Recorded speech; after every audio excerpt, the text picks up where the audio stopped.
Hi verse, పెయిన్లో నుంచి మనకు quality money అనేది వస్తుంది. ఇలాంటి మాటలు మనం వింటాం, చాలా సందర్భాల్లో మన రియాలిటీలో కూడా మనం చూస్తాం. ఇది నిజమే అని చెప్పాలి. ఎందుకంటే పెయిన్ ఉన్నప్పుడు మనం చేసే పని రిజల్ట్కి, పెయిన్ లేకుండా మనం చేసే పని రిజల్ట్కి చాలా వ్యత్యాసం ఉంటుంది. అందుకే మన వాళ్ళు అంటారు, కష్టపడండి దాని ఫలితం మీకు బాగుంటుందని. మన పెద్దవాళ్ళు చాలా బాగా మనకు చెప్తూ ఉంటారు.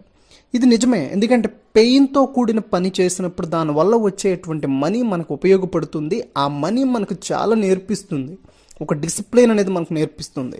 అందుకే పెయిన్లో నుంచి క్వాలిటీ మనీ వస్తుందని టైటిల్ పెట్టాను.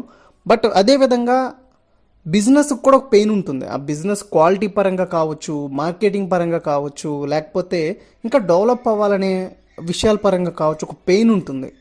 సో ఆ పెయిన్లో నుంచే క్వాలిటీ ప్రోడక్ట్ ఇవ్వగలం, పెయిన్లో నుంచే క్వాలిటీగా బిజినెస్ రన్ చేయగలం, ఆ పెయిన్లో నుంచే మన బిజినెస్ గ్రో అవుతుంది. సో ఖచ్చితంగా మార్కెటింగ్ కూడా అవసరమే బిజినెస్ అనేదానికి. సో మార్కెటింగ్ కావాలంటే నన్ను సంప్రదించండి, వీడియోని అయితే షేర్ చేసేయండి.